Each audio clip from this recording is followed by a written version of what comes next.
Hi, everyone. I'm Rhonda Ellis. And I'm Melissa Sutton. And this is Cultivating a Home, the podcast. This is a place where we will talk about what really matters, growing in our walk with Christ, building strong marriages, raising our children with intention, and creating peaceful, life-giving homes centered on Him. We'll share practical encouragement, real-life stories, and biblical truth to help you cultivate a heart and home that reflects Jesus. New episodes are every Thursday, so let's step into today's conversation together. Thanks, everybody, for joining us again today. We are going to be talking about hospitality in this episode. And Rhonda, when I think of the word hospitality, I think that sometimes people might picture in their head a Pinterest situation, a table that looks like it came off a Pinterest board, a house that looks like it came off a Pinterest board, a charcuterie board, a candle.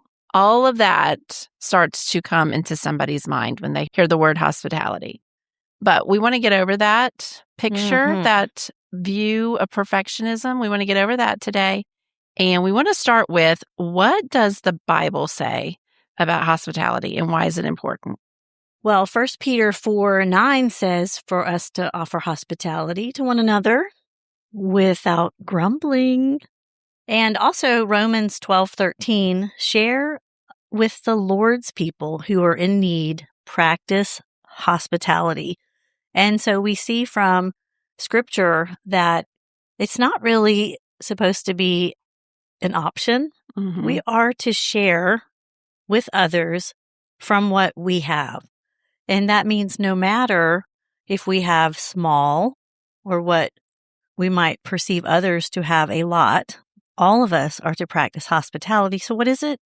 It means just sharing and being generous with each other, looking for ways to love, to serve, to bless, and to include them in what you have. That's good. And the fact that it is a biblical principle, if we can start with that mindset at the beginning and think, okay, this is actually in God's word, and that we can have permission to do it imperfectly, where would we get started? How can we get started in being more hospitable?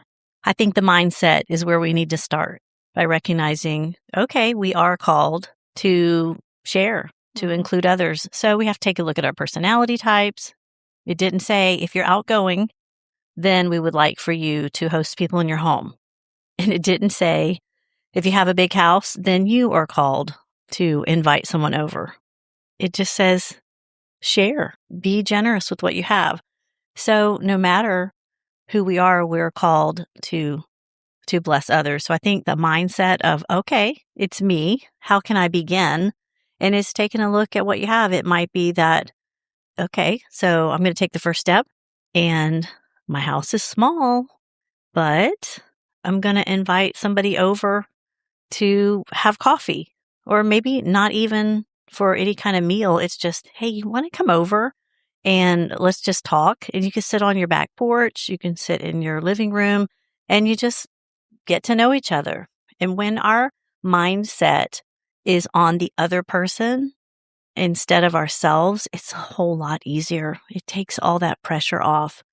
The moment we start thinking about, is our house big enough? Do I cook well enough?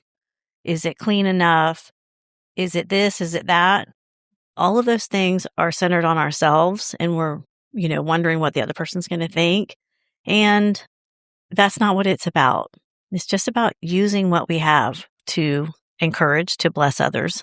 When we first got married, we lived in a small trailer. It was under 800 square feet. And we were still in college at the time.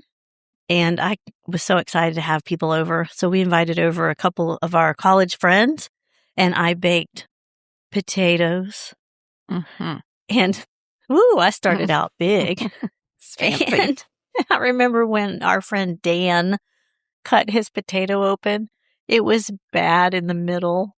Oh, I was sore embarrassed. And I mean, you just learn through things like that it's okay. Go with the flow, get them a different potato, laugh about it. I mean, obviously there's learning that takes place over the years. In fact, just a few years ago, we were visiting a church, and we'd visited for a couple weeks in a row, and it's a small church in our community, and we wanted to invite the pastor over and his family. And so it was, that small of a church where we just went up to him afterwards. And I knew I had a crock pot meal going, the Mississippi, crock pot meal. That is some kind of good roast. Anyway, so we had planned to have him over, but we didn't ask him till church was over. So I had this crock pot meal ready to go. And they said, sure, we'd love to come over. And we got home and I looked at the crock pot. I mean, I opened the lid and it was nothing. The butter stick on top hadn't even melted. Yeah. Of course, I forgot to turn it on. Mm-hmm. So we just ordered pizza. Yeah. And laughed about it. And I don't even know if anybody would really remember that happened. Because it was just so effortlessly. We just moved right into, laughing. And then we pivoted. Mm-hmm. And that's really a healthy place to be. Is your heart is about the people coming over, to get to know them, to make them feel comfortable, to minister to them. And it's not about the food and all of that. And we just pivoted and had a great time. And they probably didn't think anything of it. And you know what the kids learn from stuff like that? To not be anxious, to not stress out, just to go with the flow of what happens. But that is funny. I remembered because I thought, are you serious? Yeah. I actually turned it to the setting of keep warm. Well, okay, that's different than cooking. But the butter wasn't even melted. Okay. You were having roast later. We were going to have that night. Mm-hmm. 6 hours later. That's cute. Well, so what I hear you saying is that we got to make a shift in our mind, a shift in our heart, and that it is going to be important to remember that it's about the people and not the meal. Absolutely. It's going to be about the people, not your house. So why do you think that people get stressed when people come over?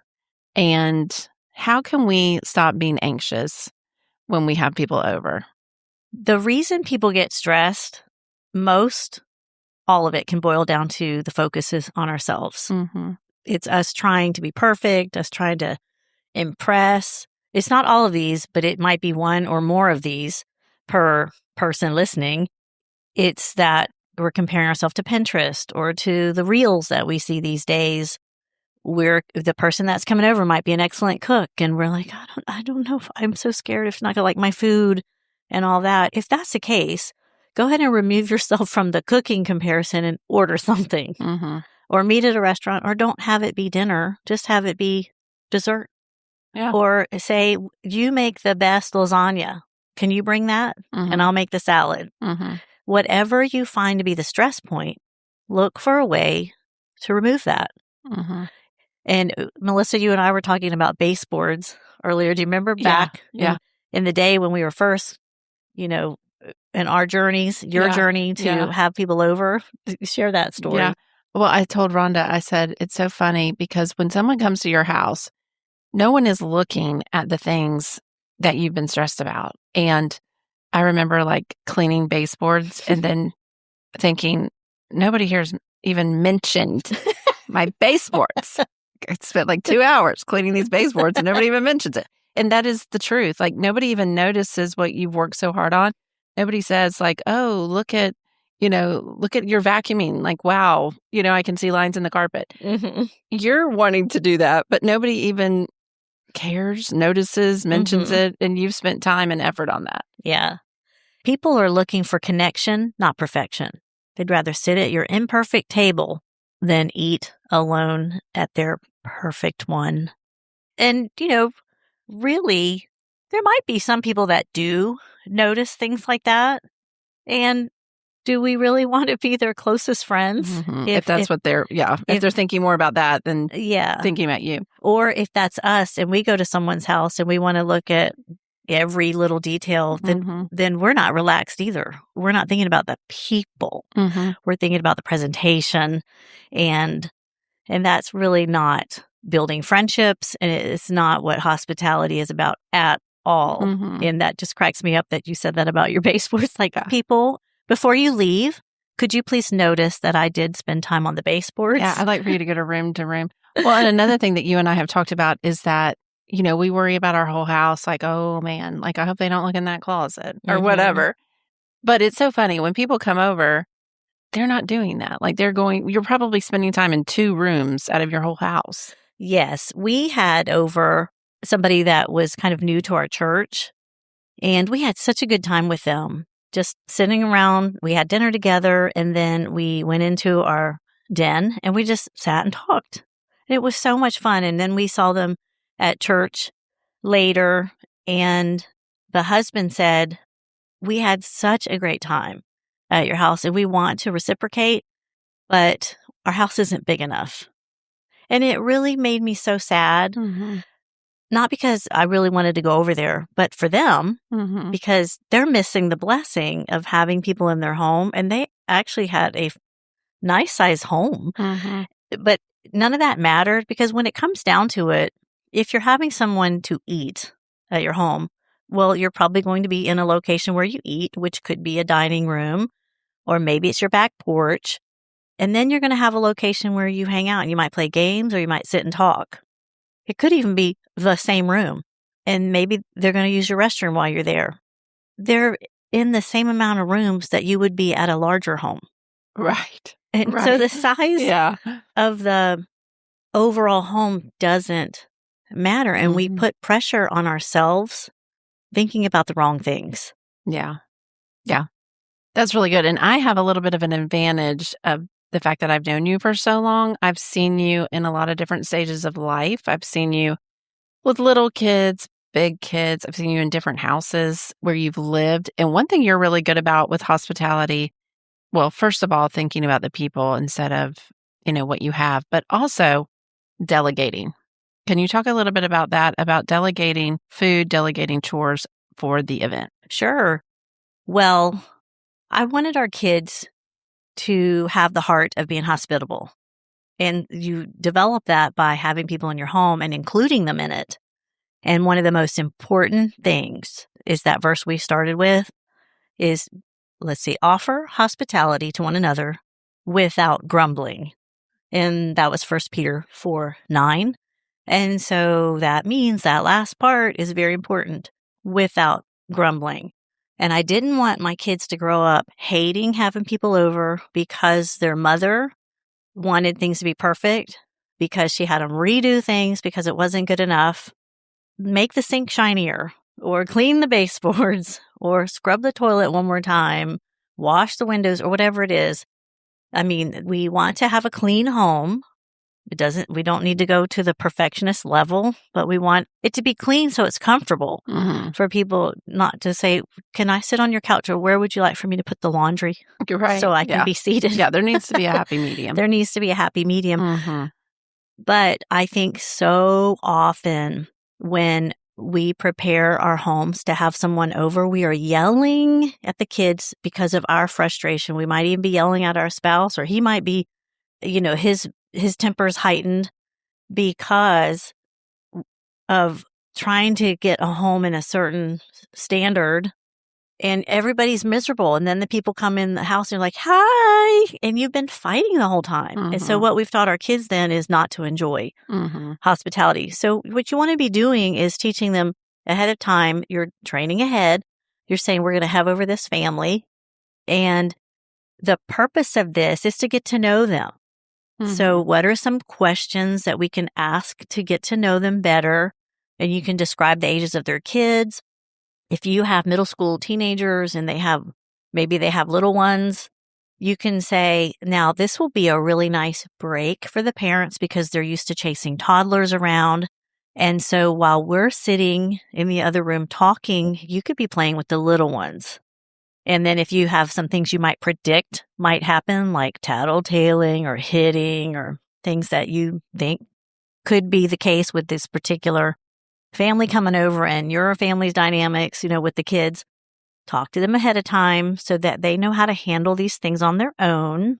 So they're not coming and interrupting, because you're teaching them this is a way that you can show respect to the adults and give them a much needed break. And so you're teaching them all kinds of wonderful skills like that. And it might be that you might say, here are some activities you can do with the little ones. Here's, the crayons, or I don't even think we need to always dictate. After you've begun to teach your children like this, they can think on their own. And you could say, hey, what are some things you would want to do with the little ones to keep them occupied? Or it might be like the kids are going to be playing cards together or some kind of game. And then there's little ones that could mess up their game. So you're teaching them ahead of time.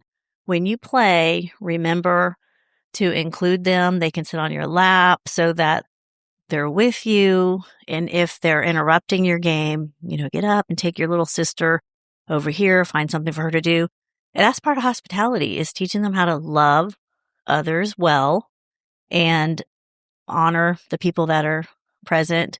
So including them in knowing ahead of time what the night is going to involve, even like we're going to eat this food and then we're going to move to this room and we're just going to hang out. We're going to watch a movie or whatever it is. So they're aware of what's going to happen. And then you include them in, now we need to get our house ready for it. And here's some things what we want to do. And you don't want to take it to the perfectionist level. Yeah. Because then they're thinking what you've set for them is everything has to be perfect.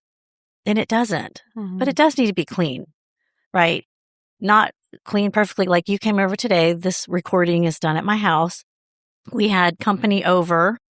And so all the bedrooms we don't have children living at home anymore. So there's 3 spare bedrooms where people slept. And so all the sheets and towels have been washed and folded, and they are on the stairs. Mm-hmm. They have not made it their way back up the steps yet. And so they're just sitting there. Didn't even cross my mind to clean them up when you came. Well, and it didn't even, we were talking about how it didn't even cross my mind because, I would have seen it when I walked in the house, but I didn't even notice it. Mm-hmm. And then because we're having this conversation and talked about it a little bit when we were walking to podcast to record, I noticed it and I was like, Rhonda, here's a perfect example. When I walked in this morning, I didn't even notice it. And people just truly do not care. What am I going to say? Rhonda, I'm leaving. I can't believe you have these towels folded and just sitting out. How long are you going to have that sitting there? Rhonda, get it together. Get I'm up not earlier. Thinking that, or for sure not saying it because it never even crossed my mind. I honestly did not even notice. And then you mentioned about how to get the kids on board and everybody helping. It is delegating. From a very young age, little ones can start helping. And I do mean that. They can be 2 and begin helping. And so look for things that are their age appropriate, but I want to challenge those of you listening. Oftentimes they can do more than you think they can. And so what I would do before we had people over is we have a spiral bound notebook that we just kept in a certain area. And we would just add to-dos on that and, ongoing list. And I would put a circle to the left, and I would put either no one's initial in it, meaning it's just anybody, just do this, or I might put a J with the circle around it, and that meant that's for John to do. Like if it's mowing the yard, the older one could do it, but not the 2-year-old. So we would have a list of things I could think of, and then everybody would just start tackling that list. Now, as they got older and that they're, used to this process, everybody just keeps going back to the list and doing the next thing. And they're all part of it. Mm-hmm. They're not grumbling. But if you tend to be a stressed out person, very anxious, go take a break and continue to ask Lord, please help me to keep my mind focused on this is really for the other people. Mm-hmm. We're using this as a family time to prepare a home to love on someone else. Do not let me be frustrated with the kids. Help me with that. And if you see that your teenagers or your little ones are grumbling, pause. Let's think about why are they doing that? It might be because they've been allowed to do that, and you're going to have to back up and reteach that. Or it might be a reason maybe you've exhausted them to frustration because you said there's still streaks on the window. Look, they're trying. Let it go this time, and next time before, maybe show your kids how to wash the windows differently, where it's not like correction that's harsh. It's just, hey, somebody showed me how to do this differently. Let's try this. Yeah. So it's much more gentle. in that, but bring everybody along. And what happens a lot of times with us is people maybe arrive before everything's done on the list. So, okay, that's no worries. Think about the most important things first. You want to have your bathrooms cleaned and things put away in your house. And but be willing. This is another really helpful thing in entertaining. Be willing to adjust what you're doing for the event, for the time your friends are over, according to your energy level and according to the budget that you have, and be okay with that. For example, you might want to make homemade lasagna, but you know what? You've had to deal with character all day long, and you just didn't get to chopping up all those individual ingredients that need to go into it. And so, you know what? You're going to have soup and salad. You're going to have a potato bar. You're going to order pizza. And you're not going to have the family be stressed about it. You're just going to pivot. And what you're doing is you're teaching your kids to do the same thing when they entertain later. What about delegating to the people that are coming over? Not the people in your home, but delegating to whoever you're having over. Do you feel like that's okay? Sure. I think that's completely fine. You kind of just want to think about what your aim is that time. So if it's, you know what, we just really want this to be an easy event. Maybe the people coming over worked all day and you don't want to ask them to bring something. You might, and it's okay. But think about that. If it's like, maybe it's somebody who's coming over as a young family and they have little ones, and you're like, I want this to be a gift, a blessing to her. I don't want to have to make anything. So you do it yourself. If you're that person though, like, wait, I'm the one with the little kids or the whatever is going on and I'm tired, order something or say, hey, can you bring a side and you bring a side and I'll bring a side, delegate it for sure. It's okay to ask people to help. A lot of times these days, people pick up desserts on the way to an event. Dessert. So you might say for the ones that have the most difficult schedule or things going on in their life right now, and they want to help, to say, do you mind picking up the tea and the lemonade or dessert? And that's fine. I don't think you have to do it all. You can, and that's fine. But just think about who all's coming. And if a lot of people really do want to bring something, so let them. Yeah, that's good. Like you said, if you're somebody who loves to do it all and you have the ability, time, and energy to do it, go for it. But if that's not you, that's fine. Like delegate and have somebody bring something. Okay, so the question came in of, I'm a perfectionist. How do I get over perfectionism? And this can be a lot of different areas, but what is some good advice for somebody with that kind of personality? It's going to be similar. The perfectionist in us is really thinking about ourselves. You might not be thinking about yourself for attention. You might be because I hope people notice, but you also might be because within you is a very critical nature or a super high standard that beats you up. Right? Yeah. And so recognize, okay, what's the source of this? Why do I continue to just want it to be better, better, better, better?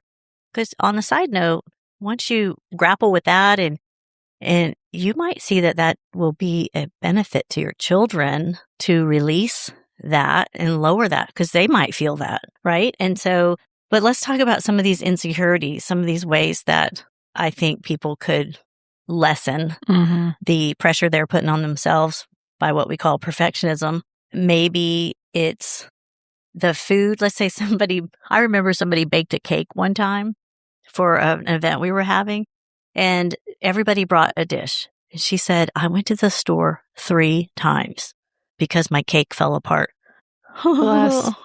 That makes me sad, because people there would have been fine if you brought the cake that didn't look great, but it had all the right ingredients in it. It still tasted good. They would have been fine with it. Or they would have been fine if you tried, but you ended up bringing a store-bought cake. Yeah, like you just put so much extra pressure on yourself that you didn't need to. And so there's worrying about what things look like, like let go and think what the bottom line is. The bottom line is to have food, or the bottom line is to have somebody over. It's just catch yourself thinking higher and higher standards, or it has to be a certain way. Mm-hmm. Catch that thought and think, wait, I can begin to lessen that. I can begin to release and let go of some of that. Don't let your insecurity rob someone else of the encouragement they might have received in your home. I like what you just said about catching yourself, because if you catch yourself thinking, well, if I make it this way, it will be impressive. Or if your mindset starts to go that direction, rein that in, because that's not what it's about. It's not to impress, but it's how are we going to make the other people feel? Yes, exactly. Just continue to catch yourself and then correct it with the right thinking. I think that's why in our walk with Christ, it's continuously about that, is changing our mindset to reflect Christ, to have the biblical foundation, and it's to be about others. What about, some other reasons why a perfectionist or some perfectionism has, kind of taken root? What are some other things that we could think in our home that we just say, we're not going to be hospitable right now because of that kind of feeling? Well, I think there's so many. I'll invite people over after I remodel, after I paint, after I lose weight, or life settles down, or I'm going to do it when the kids get older, or after I deep clean. Oh, okay, after the holidays or after this busy season. But the after often becomes years. So start now. Start now. Your house is still being remodeled. Eat on the back porch. Just start now and have your focus not be on your home, but on the people. And it doesn't even have to be in your home. Invite someone to go with you somewhere, to meet you after church for lunch. But please, God has given you the space that you live in. Share it. That's really good. And then there's also a lot of personal insecurities that I think are so common, like I'm not a good cook, or I'm not naturally hospitable. I'm an introvert. I feel awkward. I don't know how to keep a conversation going, or what if people are bored, or I'm afraid of being judged, or even I don't know the rules of entertaining. These are all things that women, and probably men as well, but mostly women, deal with. So you're not alone in this. Just start now. Just open your home up. Ask the Lord, please help me to have my focus be on others. Help me to know, would you prompt my heart with how to ask questions so that I'm getting to know them? That's what hospitality is about. Focusing on the other people, giving them a place to relax, to unwind, to be loved on, and just to share friendship. That's hospitality. Yeah. Rhonda, thank you so much for another great episode. We appreciate it. Thanks, everybody, for joining us. And thank you for the reviews and for the comments, texts. Everybody's been so sweet about the podcast. Thank you guys. And if you haven't rated yet, we'd love for you to click 5 stars and then write a review. We really, really appreciate it. It helps to get this into the higher ranking of viewership so that more people can listen to this. So thank you all. Bye.